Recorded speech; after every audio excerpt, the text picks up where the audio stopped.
बिस्मिल्लाहिर्रहमानिर्रहीम। Dear students, आज हम कंटिन्यूटी की डेफिनेशन करेंगे और चंद उसकी एग्जांपल्स में इसको अंडरस्टैंड करने की कोशिश करेंगे। बाकी ये एक्सरसाइज 1.3 है जो कि आपने कंप्लीट करनी है। आप यही समझे कि असाइनमेंट है और फिर मैंने इस चैप्टर का आपका क्विज लिया। स्टार्ट करते हैं। कल हमने कंटिन्यूटी से पहले लिमिट की थी। लिमिट किस तरह से हमने की थी? x अप्रोचेस टू 1, ये अगर फंक्शन है f ऑफ x, इसके जब हम अप्लाई करते हैं limit x approaches to a f of x से कि लेफ्ट हैंड लिमिट है x approaches to a left limit और limit x approaches to a right limit, हम कहते हैं ये दोनों इक्वल आ जाते हैं। किसके इक्वल आते हैं? मतलब ये है जी f ऑफ a, ये भी f ऑफ a। अब ये x की वैल्यू नहीं रही, x की वैल्यू तो x एक्सिस पर थी ना, फंक्शन में अप्लाई किया तो जो y is equal to F X होता है, ये उस y की वैल्यू आ गई जो कि इस लाइन के अलाउ होती है। तो हम कहते हैं जी हमने लेफ्ट लिमिट ली, राइट लिमिट ली, दोनों की वैल्यू जो है वो f ऑफ a आ गई, यानी कि इस पॉइंट के करस्पॉन्डिंग आ गई वैल्यू। चलो ये वैल्यू आ गई। हमने कहा जी अगर ये इक्वल आ गई है तो लिमिट जो है एग्जिस्ट कर। लेकिन हमने जो चेक किया है, हमने लेफ्ट साइड पर भी a या a से छोटे नंबर को इसमें लिया है, राइट साइड पर a या a से बड़े नंबर को हमने लिया है, बल्कि हम कहते हैं हमने छोटे और बड़े को लिया। तो हमने अभी कंसीडर नहीं किया, डिस्कस नहीं किया इस नंबर के बारे में। इस नंबर के बारे में हमने डिस्कस नहीं किया कि आइदर फंक्शन इस नंबर पर डिफाइंड भी है कि नहीं है। अब जब हम इस नंबर को डिफाइन कर लेंगे, यहाँ पर भी अगर फंक्शन की वैल्यू f ऑफ a ही आ जाएगी, यानी कि तीनों वैल्यूज अगर आपस में बराबर होंगी, तो हम कहेंगे फंक्शन कंटिन्यूस है। वो इस तरह का जी फंक्शन इस तरह से कर्व उसकी ग्राफ अगर ड्रा करें तो ये हो सकता है, लाइन हो सकती है, इस तरह का कोई हो सकता है। तो ये कंटिन्यूटी में ये चीज़ हमें देखनी होती है। तो लिमिट में एक पॉइंट हमारा जो मिसिंग था, उस पॉइंट को अब हम डिस्कस करेंगे कि उस पॉइंट पर फंक्शन की वैल्यू क्या फंक्शन उस पर एग्जिस्ट करता है। अगर फंक्शन उस पर एग्जिस्ट करता है तो फंक्शन उस पॉइंट पर फंक्शन की वैल्यू क्या है, either it is equal to that value of limit और नॉट। इफ़ अगर इनकी वैल्यू इक्वल आ जाएगी तो फंक्शन कंटिन्यूस होगा, अदरवाइज फंक्शन कंटिन्यूस नहीं होगा, इस पॉइंट पर फंक्शन डिसकंटिन्यूस होगा। तो फंक्शन किस किस टाइप का हो सकता है? ये भी हो सकता है कि हम कर रहे हैं इसको, इधर से आप कहते हैं जी चलें लिमिट इक्वल आती है, इधर से ये आती है वैल्यू, इधर से ये वैल्यू आती है, दोनों तरफ वैल्यू एफ ऑफ ए आ जाती है जो हमने ऊपर बात की। लेकिन ये भी हो सकता है कि फंक्शन इस पॉइंट पर डिफाइंड ना हो, यहाँ पर फंक्शन इन्फिनिट हो सकता हो। ये भी हो सकता है कि फंक्शन की ये वैल्यू या कि ऊपर आ जाती हो, किसी एफ ऑफ बी के इक्वल आ जाती हो। तो इन अगर तो ये वैल्यू इधर ही आती एफ ऑफ ए, इन दोनों को आपस में मिला देती तो फंक्शन में फिर कंटिन्यूस होना था। अब देखते ये है एक डेफिनेशन पर देख लेते हैं continuity of function. f is said to be continuous at point x is equal to a।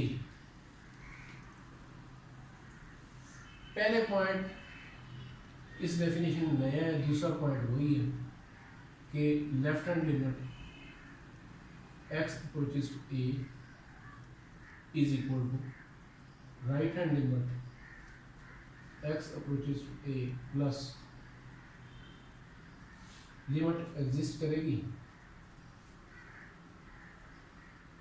Exist and और लिमिट क्या होगी, limit x approaches to a F x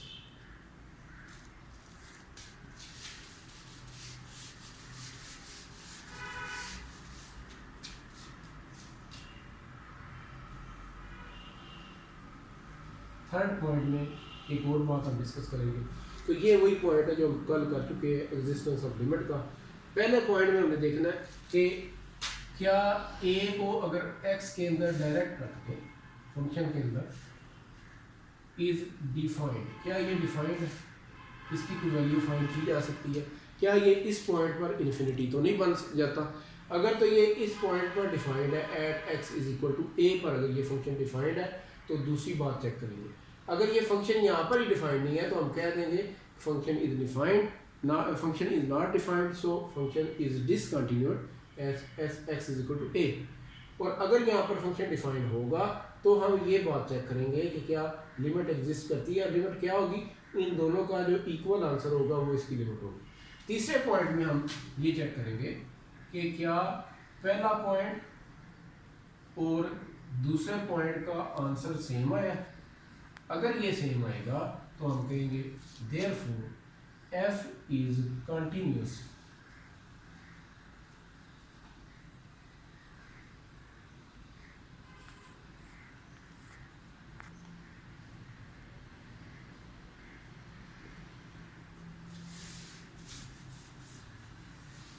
अगर तीनों पॉइंटों के बाद देयरफॉर एफ इज कंटिन्यूअस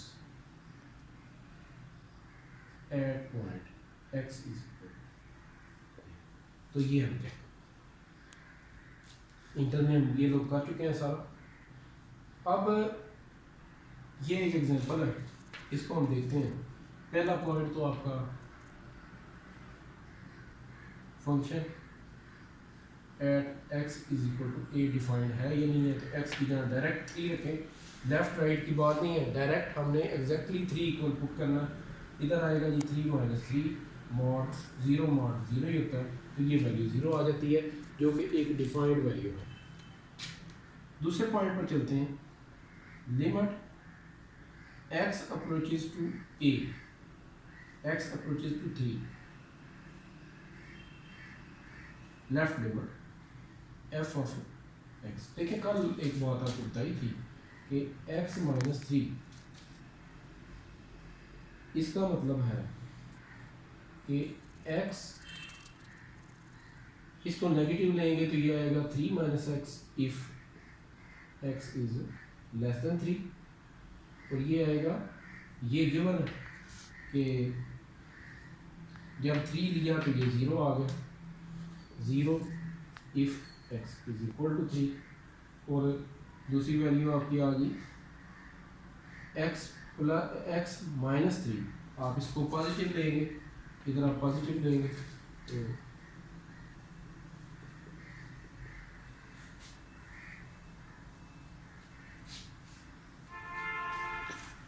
ये बातें हम कल डिस्कस कर चुके हैं। उधर से 3 नेगेटिव से क्या मुराद है बेटा, ये मैं दोबारा आपको बता देता हूँ, अगर इसको नहीं समझ आई तो फिर देख लो। एक्स माइनस 3, ये हमने बात इस तरह की थी कि ये माइनस होगा। अगर हम एक्स माइनस 3 को लेते हैं लेस देन, और दूसरा ये पॉजिटिव होगा अगर एक्स माइनस 3 को इधर लेते हैं 0 लेते हैं। फिर हमने इसी को यूँ लिख लिया था कि 3 माइनस एक्स, ये ब्रैकेट खोल लें और 3 को दूसरी तरफ ले लें, और एक्स माइनस 3 अगर आपका एक्स ग्रेटर देन बी, तो ये कल हम कर चुके थे।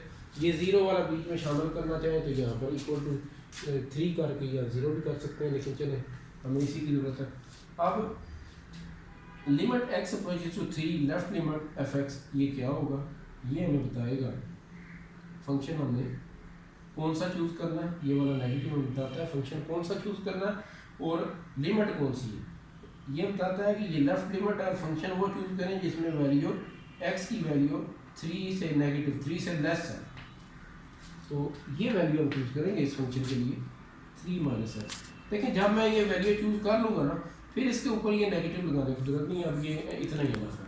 हाँ, जब पहले जहाँ पर आप स्टार्ट करते हैं वहाँ पर ये नेगेटिव लगाएं, क्योंकि इससे हमें पता चलता है कि ये लेफ्ट हैंड लिमिट है, और दूसरा हेल्प होती है कि कौन सा फंक्शन चूज करना। तो 3 minus 3 which is equal to 0, ये लेफ्ट लिमिट होगी। Limit x approaches to 3 positive fx is equal to limit x approaches to 3 positive x से 3 से जब बड़ा है तो ये हमें लेना है x minus 3।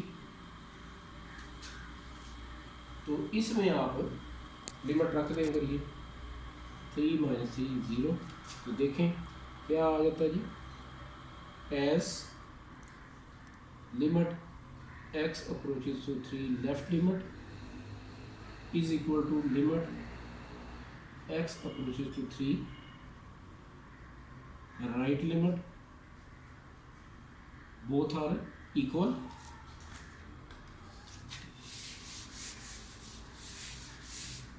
Therefore limit exists and limit है क्या, and limit x approaches to 3 f of x this is equal to, दोनों की वैल्यू जो थी 0, यहाँ पर लिख लेते हैं कि दोनों इक्वल हैं 0 के। थर्ड पॉइंट में हम देखेंगे कि क्या सेकंड पॉइंट और थर्ड पॉइंट का आंसर सेम है। तो जी ये सेम आया है। Therefore फंक्शन इज कंटिन्यू, अगर ये इक्वल आए तो फिर फंक्शन कंटिन्यूस होता है।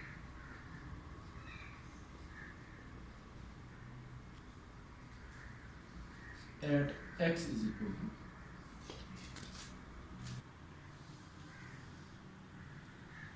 13, इसको देख लेते हैं सॉल्यूशन।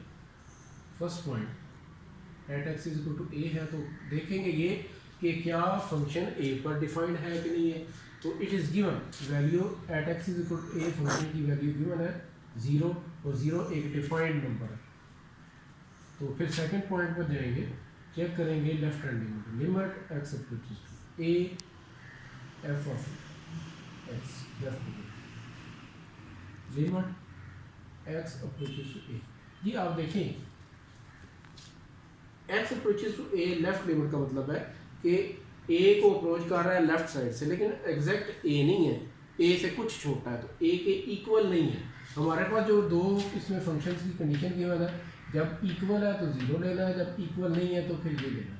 यानी चाहे ये ग्रेटर हो चाहे लेस हो, हमें फंक्शन ये वाला चूज करना है, क्योंकि इस पर x is not equal to A, यानी कि अगर ग्रेटर हो तो तब भी इक्वल नहीं होता और लेस हो तो तब भी इक्वल नहीं होता।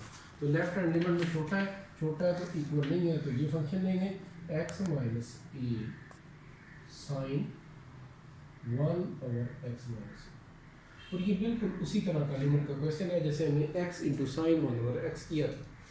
तो आप देखें कि अगर इसको इधर रखें a minus A sine 1/a minus A, और हमें पता है, हमने कल भी देखा था साइन 1/0, इसको इक्वल लिया था हमने k बिलोंग्स टू -1 to 1, तो ये आ गया 0 into k limit x approaches to a minus f of x this is equal to 0।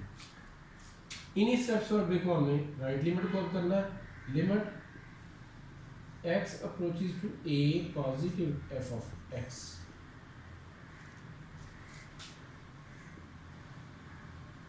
जी तो अप्रोच कर रहा है a को पॉजिटिव साइड से, एग्जैक्ट a नहीं है, इसका मतलब ये है कि नॉट इक्वल टू a के लिए हमें फंक्शन को लेना है, तो अगेन हम ये लेंगे x minus A sign 1/x minus ए।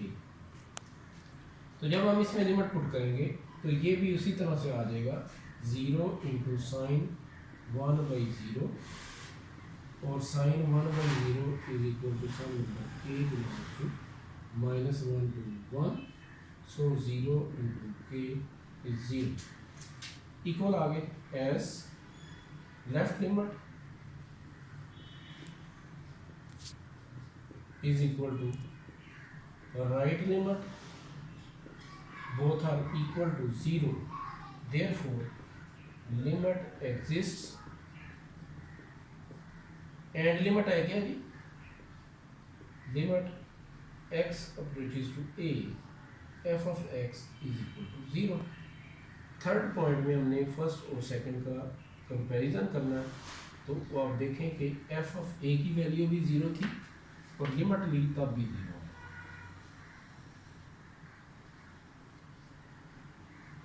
तो therefore function is continuous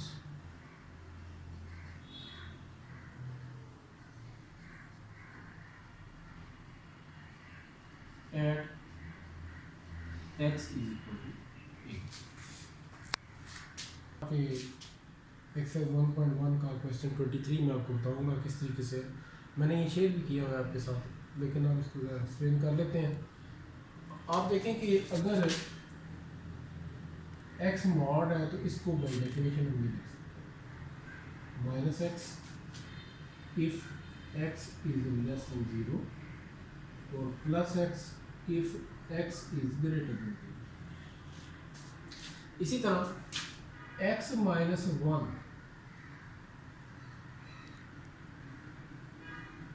absolute value,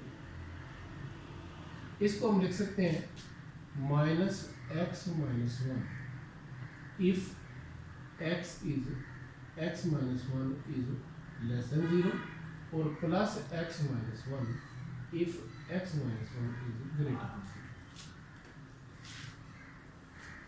0। इस x माइनस 1 को फाइनली हम यूं भी लिख सकते हैं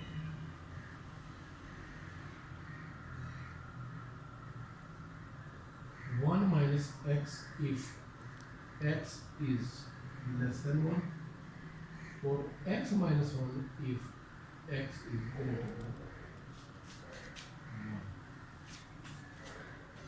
हम इस फंक्शन को ये बनाना चाहते हैं, कैसे बनाएंगे ये देखिए।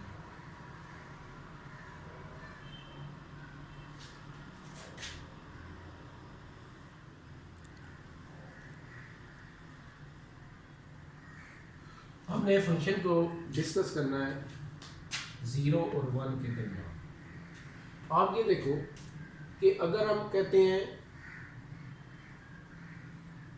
कि फंक्शन 0 से x की वैल्यू अगर 0 से छोटी है, x अगर 0 से छोटा है,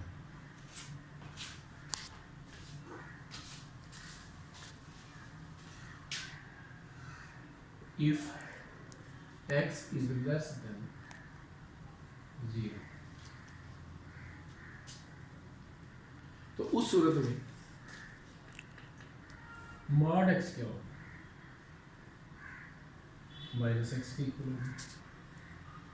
और उसी इंटरवल में हमने जब x 0 है उसमें हमने दोनों को देखना है, इसको भी देखना है, इसको भी देखना है। ये क्या होगा, अगर x लेस देन 0 है तो x माइनस 1 मॉड, वो तो अगर 1 से छोटा है तब भी ये है, और 0 तो वैसे भी 1 से छोटा ही होता है। तो इसका मतलब ये है कि x माइनस 1 का मॉड जो है ये आपका इक्वल टू होगा 1 माइनस एक्स के इस केस में। तो x लेस देन 0 के लिए हम फंक्शन को लिख सकते हैं फिर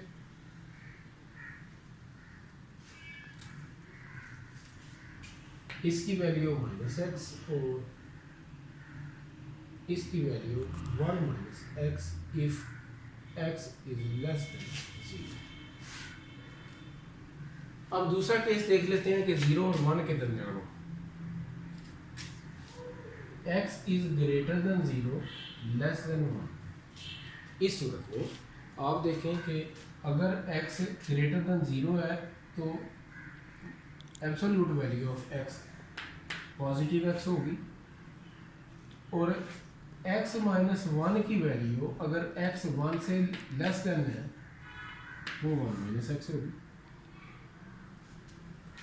तो इस कंडीशन के लिए, इस इंटरवल के लिए x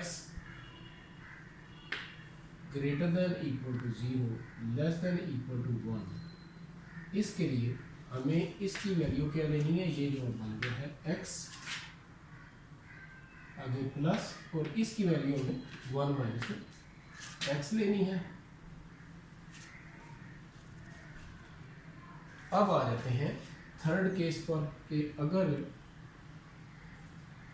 x ग्रेटर देन 1 ले, x ग्रेटर देन 1 लेंगे तो इसकी वैल्यू क्या है, इसकी वैल्यू 0 से जब बड़ी होगी, x जब भी 0 से बड़ा होगा तो हमने ये तो x ही लेना।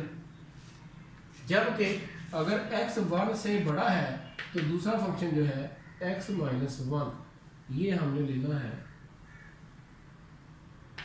x minus 1। तो ये दोनों वैल्यूज इसमें यूज कर लेते हैं, x plus x minus 1 if x is greater than 1। तो इससे हम ये चीज जो है लिख सकते हैं। ठीक है स्टूडेंट्स, ये है आपका लेक्चर। कल वीकेंड है, आप बैठकर इस चैप्टर को कंप्लीट करेंगे और इसका क्विज़ आप जो है वो तैयार रखेंगे। मैं नेक्स्ट वीक में आपको बताऊंगा कि क्विज़ किस दिन लेना है, बल्कि ग्रुप में आपको मैं शेयर कर दूंगा ये बात है कि इस दिन आपका क्विज़ है, तो इसलिए आप कल इसको रेडी कर लो इंशाल्लाह।